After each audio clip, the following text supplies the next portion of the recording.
बरसीकर से honour killing के मामले में कोर्ट का बड़ा फैसला और कोर्ट ने 11 लोगों को दोषी करार दिया है। दरअसल 5 साल पहले पिता ने ही अपने साथियों के साथ मिलकर बेटी और प्रेमी की हत्या की थी। दोनों को पीट कर मारा था।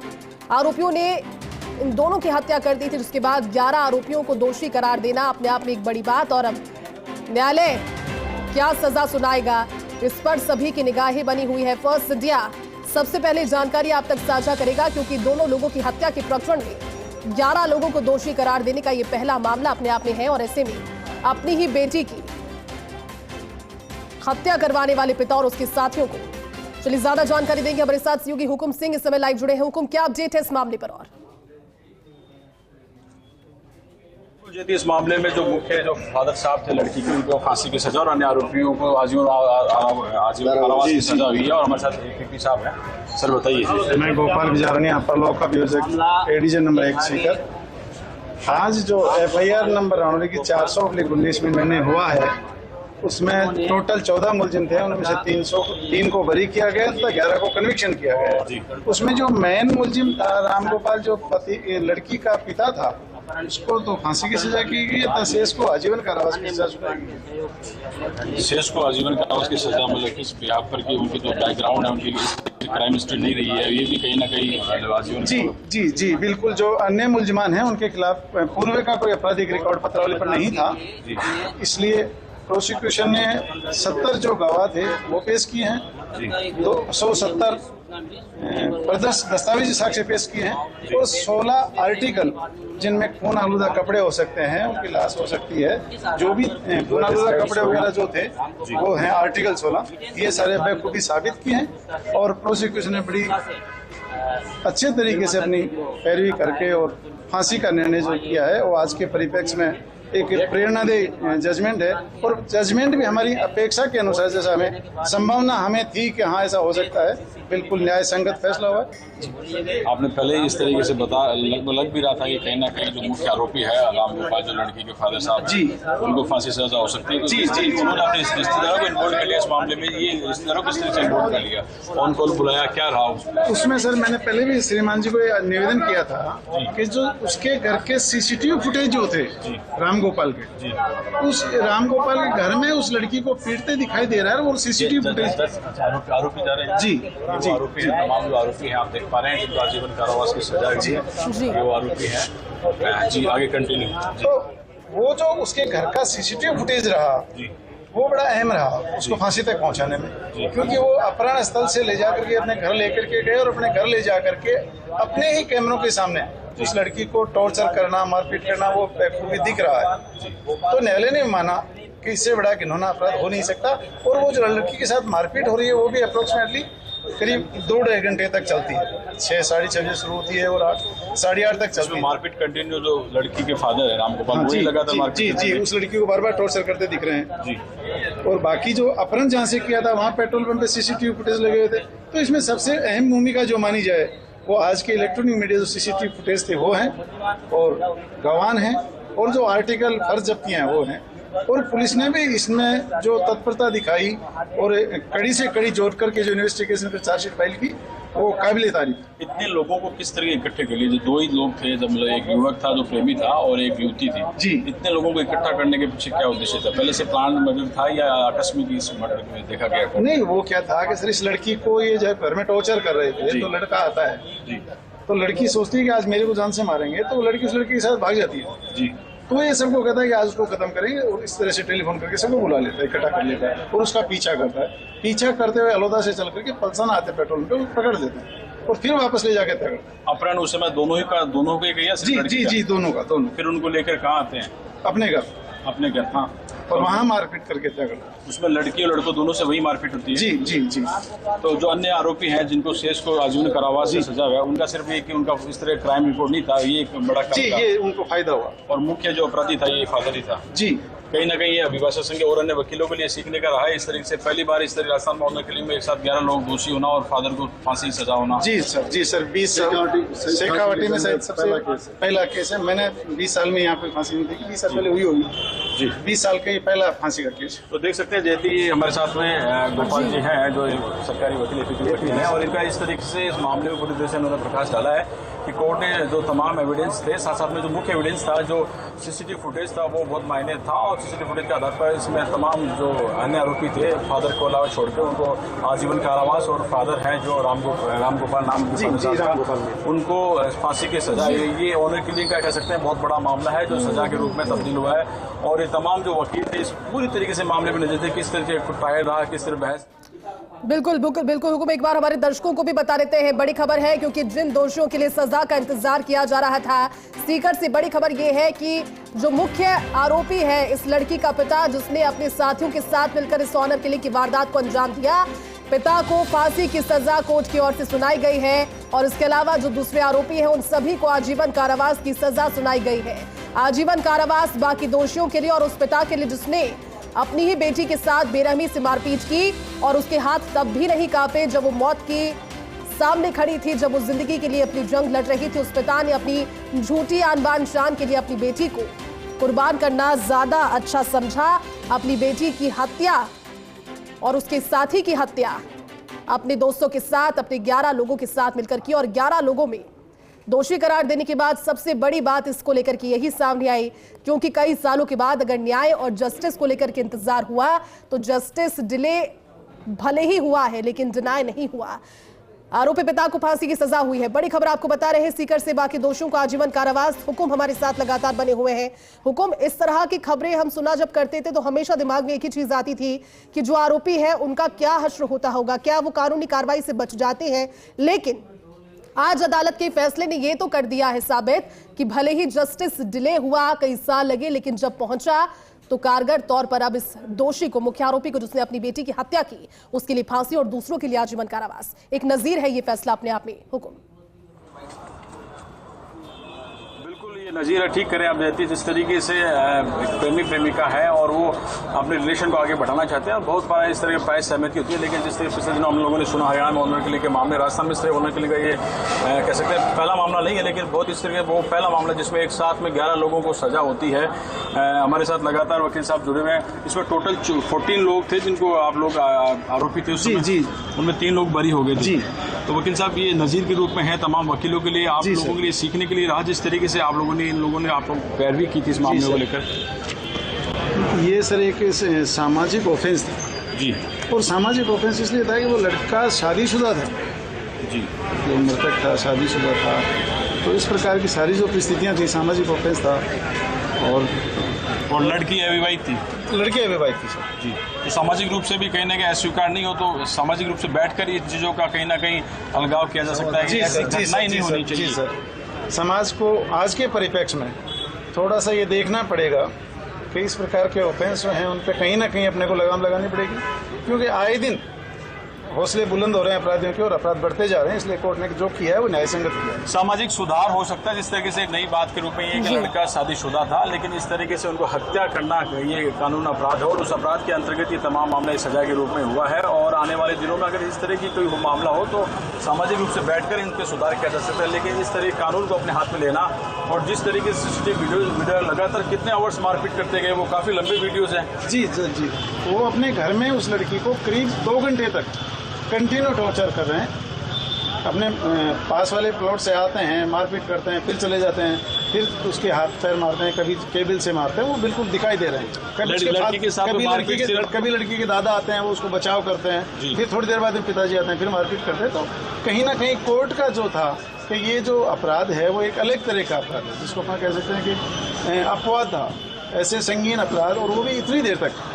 कोई अपराध यदि अकस्मात हो जाए, गुस्से में हो जाए तो अलग बात थी, लेकिन 2 घंटे तक मारपीट होना और उसके बाद में प्री प्लान उनका पीछा करना और ला करके डबल मर्डर कर देना, दोनों की हत्या कर। ये लोग आगे अपर कोर्ट में जाकर अपील करेंगे क्या इसमें? ये सर इनका लीगल राइट है, जाएंगे। बिल्कुल लीगल राइट है, आगे कर। जी सर। तो जैसे आप देख सकते हैं इस समय हम लोग उसी कोर्ट में हैं जहाँ कोर्ट के ठीक बाहर है, जहाँ लगातार इस मामले की चर्चा है, पूरे प्रदेश में चर्चा है कि राजस्थान की समय सबसे बड़ी खबर सीकर से है। लेकिन हुकुम आप उनसे ये पूछिए, उनसे ये सवाल पूछिए कि जब इस दौरान सजा सुनाने की कार्रवाई चल रही थी, जब सजा का ऐलान किया जा रहा था, एक सामाजिक सवाल ये भी है कि भले ही सभी चीजों से, सभी रीति रिवाजों से ऊपर उठकर अगर अपनी बेटी की खुशी या फिर उसे समझाने की कोशिश ही पिता करता तो बच्चे समझते हैं। इसके उदाहरण भी हमने देखे हैं। लेकिन जब सजा का ऐलान किया जा रहा था हुकुम, इनसे पूछिए क्या उस पिता के चेहरे पर हल्की सी भी शिकन, हल्का सा भी गिल्ट नजर आया, या फिर ये समाज की कुंठा ही है कि इतना बड़ा कांड करने के बाद, अपनी बेटी की हत्या करने के बाद, एक लड़के की हत्या करने के बाद उनके चेहरे पर आज भी शिकन नहीं थी। किस तरह का माहौल अंदर था अदालत में इस समय? महत्वपूर्ण सवाल आया स्टूडियो से जी कि जब सजा सुनाई जा रही थी उस समय फादर साहब के चेहरे पे किस तरह के भाव थे? उनको कहीं ना कहीं शिकन थी कि अपनी बेटी से, अपने हाथों से उनकी बेटी की हत्या हो चुकी है। काश वो सामाजिक रूप से इस व्यवस्था में पहल करते। और नहीं सर, ये तो एक मेरा भी व्यक्तिगत राय है कि कोई अपराधी यदि अपराध करता है और जिस दिन उसको कन्विक्शन किया जाता है उस दिन तो वो गलती है या गलती माइंड है वो स्वीकार करता ही है और उसको ये फील होता है कि मैंने ये फलां अपराध जो है वो गलत किया है। पश्चाताप तो होता ही है, इसमें तो कोई दो राय नहीं। बिल्कुल जी, बिल्कुल यदि ठीक कह रहे हैं वकील साहब के, लगातार पश्चाताप होता। निश्चित रूप से वो शिकन हमने भी देखी उन फादर साहब के चेहरे पे। उन्होंने उस आवेश में, आकस्मिक जो आवेश होता है वो आवेश कुछ देर के लिए होता है, लेकिन उस आवेश में उन्होंने अपनी बेटी को खो दिया। और वो बेटी जिसको वो पालता पोसता, वो चाहता है कि मेरी बेटी मेरे कहे अनुसार चले, लेकिन कई बार ऐसी होता है कि लाड़ प्यार में ऐसी स्थिति हो जाए। लेकिन उस समय उस फादर साहब को अपनी बच्ची को समझाना चाहिए, परिवार के अन्य लोग समझाएं तो निश्चित रूप से वो परिवार को पालन पोषण का असर जरूर आएगा। लेकिन इस तरीके से वो बेटी को मारते हैं, उसके बाद प्रेमी को मार देते हैं और मारते हैं तब तक मारते हैं जब तक उसको अपने डेथ, अपनी मृत्यु तक वो नहीं पहुंच जाती है। और इसी मामले में आज तमाम आरोपियों को सजा सुनाई जाती है और सजा के बाद में फैसला आ चुका है। जो या फादर है उनको फांसी की सजा और शेष को आजीवन कारावास की सजा इस समय सीकर से सबसे बड़ी खबर है। जी जी बिल्कुल हुकुम, आपने ठीक कहा, ये सबसे बड़ी जानकारी सीकर से इस वक्त की है। लेकिन हुकुम, ये अपने आप में फैसला इसलिए भी एक नजीर साबित हो रहा है क्योंकि केसेस पहले भी इस तरह के सामने आए थे, लेकिन जो मुख्य आरोपी है उसे फांसी और 10 आरोपियों को जो साथ में उसके थे उन्हें आजीवन कारावास। इस तरह की पहले कोई घटना याद आती है हुकुम, या फिर ये मानकर चले कि आज से ही इस तरह के जो आरोप है, इस तरह की जो घटनाएं हैं उनके लिए एक नजीर ये फैसला साबित होगा, ये सजा साबित होगी? जी, स्टूडियो से फिर सवाल आया सीनियर वकील शर्मा जी से भी बता लेते हैं। इस तरह का ये पहला मामला है जो लगातार कहीं ना ऑनर किलिंग में सीकर संभाग की बात करें, आसपास आपका काफ़ी अच्छा अनुभव रहा है, लगभग 30 सालों का अनुभव होगा।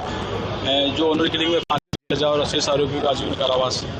ऑनर किलिंग के केस में फांसी की सजा पहली बार हुई है। ऑनर किलिंग के केस जो है वो अपने सीकर संभाग में अभी तक ज़्यादा सामने नहीं आए हैं, लेकिन जो केस सामने हैं उनमें राजीनामे के कारण या गवाहों के पक्षद्रोही घोषित हो जाने के कारण वो मामले साबित नहीं हो पाते हैं। ये पहला केस है अपने आप में जिसमें सारे गवाहों से अपराध साबित हुआ है और सजा के बिंदु तक पहुंचा है। सजा के बिंदु तक पहुंचा है। किस तरीके से लगातार कोर्ट में लगातार पिछले 5 सालों में इन्होंने अपने वकील के पूरा प्रयास किया होगा, किस तरह एविडेंस के बीच में टकराव रहा होगा, किस तरीके से पूरा घटनाक्रम कोर्ट में चला था? नहीं, इसमें सर जिस दिन चार्जशीट आई उस दिन से लेकर कंटिन्यू मैं यहाँ पदस्थापित रहा हूँ और पहले दिन से चार्ज केस लेकर के आज जजमेंट तक, फांसी के आदेश तक मैं इस पूरी फाइल को मेरी वॉच रही है।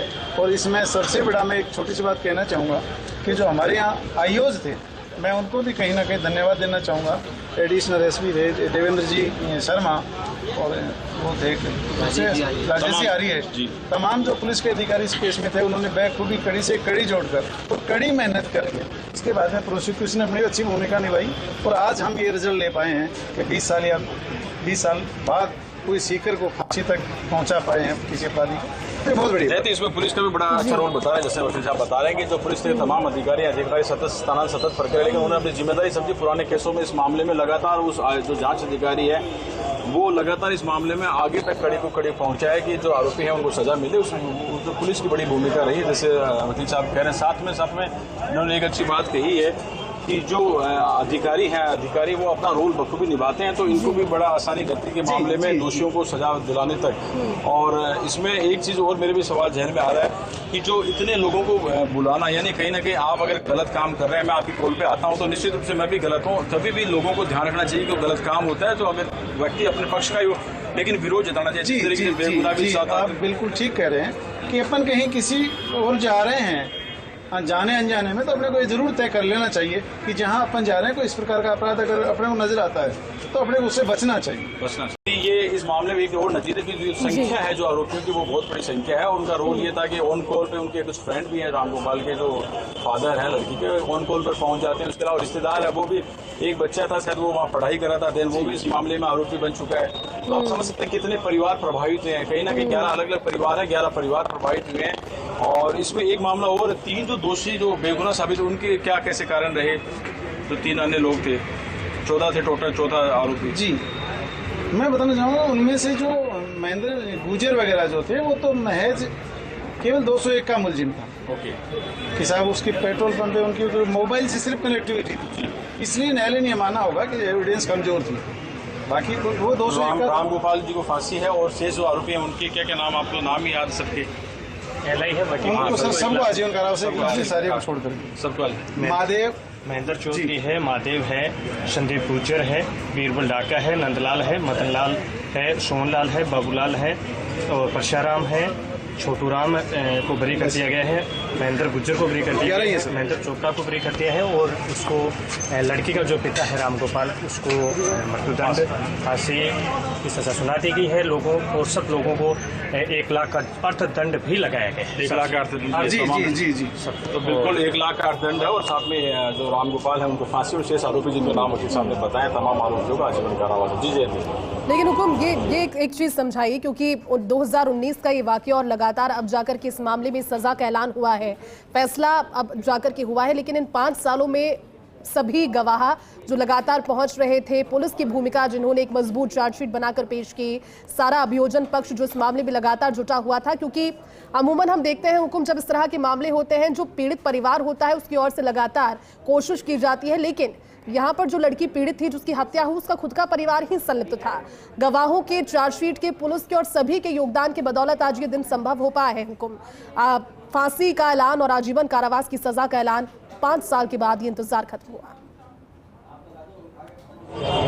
बिल्कुल स्टूडियो सवाल है कि जो लड़का था जो जिनका मर्डर प्रेमी था, जी, गणपत राम, परिवार का भी, गणपत राम का भी जो करण का था, उसका भी रोल, परिवार का रोल लगा था अपने बेटे को न्याय दिलाने के लिए। जी जी जी उसके परिवादी के जो परिवार और रिश्तेदार गण थे उन्होंने बिल्कुल पूरे केस में 4 साल तक कंटिन्यू वॉच रखा और जितना उनको ध्यान रखना था, कोई मदद करनी थी, किसी गवाह के संपर्क करना था, उन्होंने भी अपनी अच्छी भूमिका निभाई। सभी जो आरोपी थे उनकी पहले वर्ष में गिरफ्तारी हो गई थी लगभग। जी जी जी तो हम पिछले लगातार 4 साल से लोग लगातार इनका ये अच्छा प्रयास कर रहे हैं। जी जी जी जयती, तो जो प्रेमी पक्ष तो था गणपत राम जिसका मर्डर हो गया था, उसके परिवार के लोगों का बहुत अच्छा रोल था क्योंकि वो अपने बेटे को न्याय दिलाना चाह रहे थे और उसमें लगातार उनका यही वकील साहब बता रहे हैं कि वो भी लगातार इस मामले में एक्टिव मोड पर रहे थे और लगातार जब तक आज मामले में सजा जब हुई है उसके बाद ही वो भी परिवार के लोग यही है, नीर भाई में है, तो उनका भी ये पहली प्राथमिकता थी कि हमारा जो गणपत राम है उसको भी न्याय मिले, क्योंकि जिस तरीके से दोनों ही की हत्या हो चुकी थी तो लगातार यही प्रयास था। और साथ में जो कह सकते हैं जो सरकारी वकील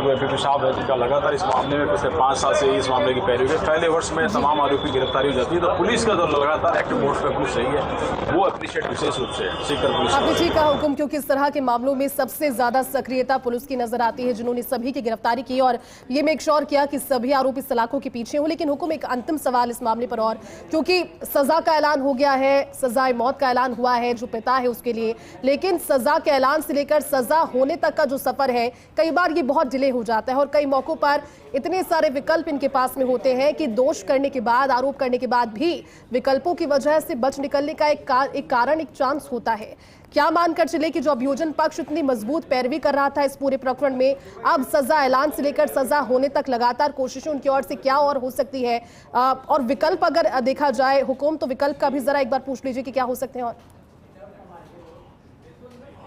जी जयती, बिल्कुल बहुत महत्वपूर्ण सवाल है। देखिए स्टूडियो सवाल है कि यहाँ से सजा हो चुकी है, फांसी हो, लेकिन उनके पास विकल्प है। अब वो लगातार इस विषय में प्रयास करें, क्योंकि जैसे आप बताएं कि 11 लोग हैं, उनका भी पहला ये क्राइम था और शायद जो मुख्य आरोपी है उसका भी पहला ही क्राइम होगा, तो आगे उच्चतर कोर्टों में जाकर अपील करेंगे। तो क्या इस तरह क्या विकल्प, क्या मानते हैं, आपका अनुभव क्या कहता है? नहीं, हाईकोर्ट जाने का लीगली राइट है, पर हम हमारी सरकार की जो बॉडी है कलेक्टर साहब को लिखेंगे कि वो वहाँ जो है हाईकोर्ट में अपने AG AA जो है वो इसको अपने नज़र में रखें, वॉच रखें और पूरी लीगली प्रोसेस करके और पैरवी करें। जी जी तो और हमारा ये प्रयास रहेगा कि जो फांसी की सज़ा है वो बरकरार रहे हाईकोर्ट में भी।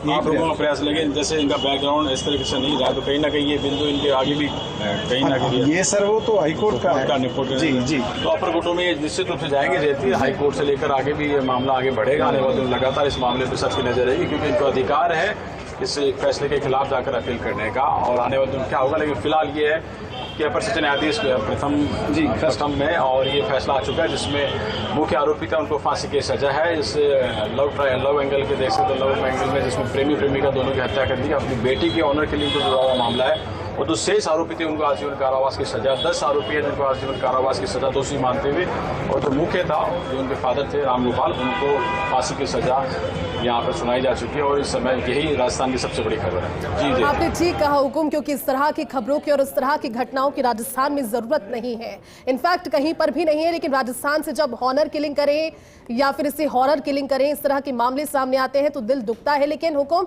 आज भी इस तरह के मामले बहुत ज्यादा सामने आने से पहले ही कई बार रोक दिए जाते हैं। इस तरह से भी आप बातचीत करे थे, अभियोजन पक्ष की ओर से कहा जा रहा था कि कई बार जो गवाह होते हैं या फिर जो आरोपी पक्ष होता है उसके साथ में कॉम्प्रोमाइज की स्थिति में उनको लेकर आ जाना, और कॉम्प्रोमाइज के बाद में चंद पैसों के साथ में मौत की उस आरोप को भी धूमिल करने की कोशिश भी की जाती है। ऐसे लोगों के लिए मैसेज क्या होना चाहिए हुकुम? इस पूरे घटनाक्रम में 5 साल का इंतजार रहा, लेकिन जब सजा का ऐलान हुआ तो सजाए मौत, और अब फांसी का तख्ता इंतजार कर रहा है इस आरोपी पिता का। हुकुम, समअप कीजिए जरा इसके। बिल्कुल एक अंतिम सवाल हो रहा है कि जिस तरीके से कोई कोशिश ऐसी होती है कि जो आरोपी हैं जिनको सजा अभी डिक्लेयर हो चुकी है, दोषी करार हो चुके हैं, उनके पक्ष में भी लगातार कोशिश होती है कि किसी तरीके से बचाया जाए। उनके लिए आज का ये क्या मैसेज है? नहीं सर, वो प्रयास करने की सभी कोशिश करते हैं, पर आदमी को कहीं ना कहीं अपनी नैतिक ड्यूटी है वो भी निभानी चाहिए। लेकिन सबसे बड़ा संदेश ये है कि न्याय सर्वोपरि होता है, और न्याय की जब कलम नहीं, चलती न्याय है, होता है साहब, और न्याय की जब कलम चलती है तो इस तरीके के फैसले आते हैं, और तमाम जो कोशिश होती है वो निरर्थक हो जाती है, वो फेल हो जाती है। यही कहना है, प्रयास सब करते हैं, लेकिन जो कह सकते हैं कि जो भारत की सबसे बड़ी न्यायपालिका है जिसमें सबको विश्वास है, उस विश्वास के आधार पर आज यहाँ सीकर में जो फैसला हुआ है, और निश्चित रूप से उन लोगों के लिए एक नजीर बनेगा जो प्रयास करते हैं इस तरह की घटनाओं को कहीं न होने के बाद में रोकने का प्रयास, या उनके पक्ष में प्रयास, तो उन पक्ष में जो प्रयास जो करते हैं उनके लिए सबक है, उनके लिए नजीर है। और साथ में ही जो अपराध कर देते हैं उस अपराध के बाद में वो सजा से बचने की कोशिश करते हैं, उनके लिए आज का फैसला नजीर देती है। आपने ठीक कहा हुकुम, जरा वो तस्वीरें भी हमारे दर्शकों को एक बार फिर से दिखाएंगे जो वीडियो इस पूरे प्रकरण में बेहद महत्वपूर्ण कड़ी के तौर पर साबित हुआ। एक सीसीटीवी फुटेज बहुत महत्वपूर्ण रहा। टेलीविजन स्क्रीन पर इस समय हमारे दर्शक देख रहे हैं, सीसीटीवी फुटेज में साफ तौर पर नजर आ रहा है कि ये पीड़ित लड़की जिसकी हत्या आखिरकार की गई, उसके साथ किस कदर इसी के पिता ने पहले मारपीट की, और तब तक मारपीट की जब तक उसकी जिंदगी खत्म नहीं हो गई। लेकिन 5 साल के इंतजार के बाद फैसला आया, फैसला सजाए मौत का आया जो आरोपी पिता है उसके लिए, और जो 10 अन्य आरोपी हैं उनके लिए आजीवन कारावास की सजा सुना करके सीकर कोर्ट ने एक नजीर पेश की है।